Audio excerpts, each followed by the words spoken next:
Bonjour à tous et à tous. Bienvenue à mon compte public de WeChat. Pierre vous guide à travers la mythologie grecque antique.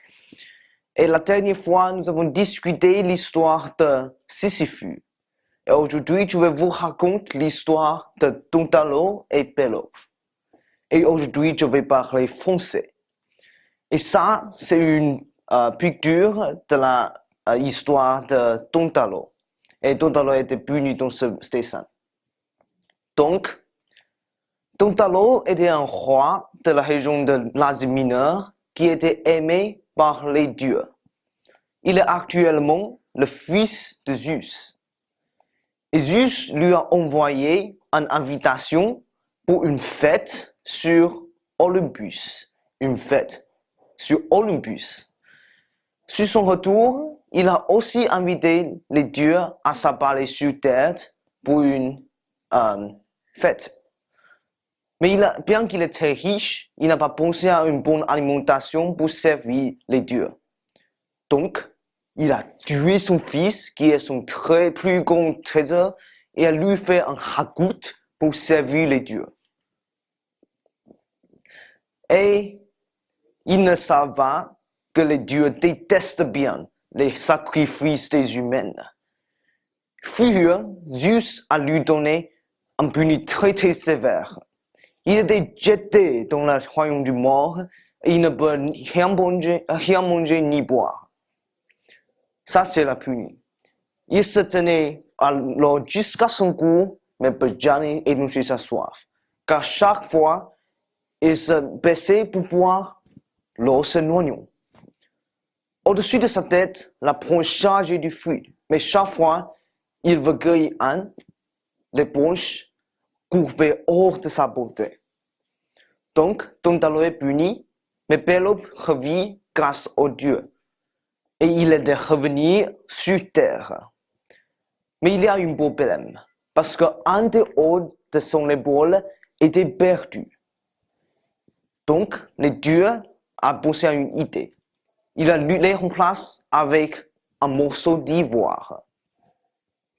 Et Poséidon a lui offert une équipe de cheveux magiques et a lui dit de gagner lui-même un nouveau royaume. Un nouveau royaume avec une équipe de cheveux magiques. Dans la région grecque, il y a une très belle princesse qui s'appelle Hippotame. Elle est la fille d'Onomaus, le roi de la pays d'Hélice.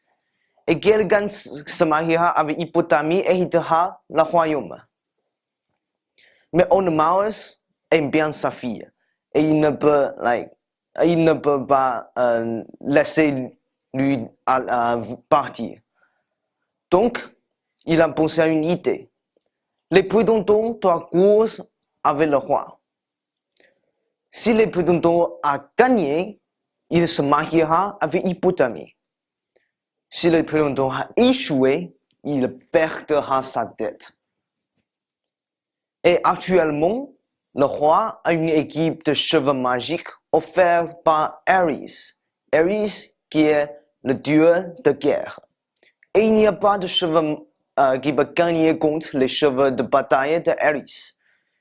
Donc, il y a déjà 12 dettes qui sont clouées sur les portes. 12 dettes. Quand Pélope arrive à Délice pour courtiser la princesse, quelque chose comme ça, courtiser, Onomaus ne savait pas que Pélope a aussi une équipe de cheveux magiques offerte par Poséidon. Et il a hâte de clouer la 13e dette sur les portes. Étonnamment, l'Hippotame a tombé l'amour de Pélope, le jeune petit prince, et il veut lui sauver. Et elle demande à l'aiguille de son père pour repêcher le chat. Donc, Pélope a gagné. Mais l'aiguille désirait de lui faire plus que ce qu'il faut faire. Il a sorti les épingles en bois qui tiennent les roules à l'axe et il les lui remplace avec les épingles de cire. Le cire est quelque chose que vous usez pour illuminer. Donc, les jours passent et Pelops les jours de course est arrivé. Jamais il y a une telle course. Les chevaux enflammés courent coup à coup. Et le roi a eu surprise, ne pouvait pas tirer avant n'importe quel point, il a balancé le fouet. Soudain, les épingles en cire ont été cassées. Le char a été envolé et le roi a été jeté à son mort. Donc, Pelops a gagné. Oui, mais le roi a été échoué et est mort. Non. Et Hippotame se mariera avec Pélope, qui est devenu le roi de la pays d'Hélice. Il a organisé un magnifique festin funéraire pour commémorer le vieux roi, qui est mort. Et il a également organisé des jeux athlétiques et invité des héros de toute la Grèce pour participer. Et a aussi offert des prix fabuleux pour les gagnants. Parce qu'il a hérité les trésors et richesses de son père puni, Tontalo. Donc, les jeux recommencent tous les 4 ans et on appelle actuellement les Jeux olympiques. Et ça, c'est les Jeux olympiques.